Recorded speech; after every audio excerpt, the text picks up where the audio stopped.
Руслан Семенюк встретился с журналистами, общественниками и активистами, чтобы рассказать об экологической безопасности будущего фанерного производства, которое он намерен запустить.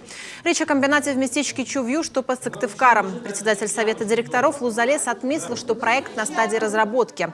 О его влиянии на окружающую среду, выбросах и отходах производства судить рано. Напомним, о строительстве нового предприятия компания Лузалес заявила в 2019 году.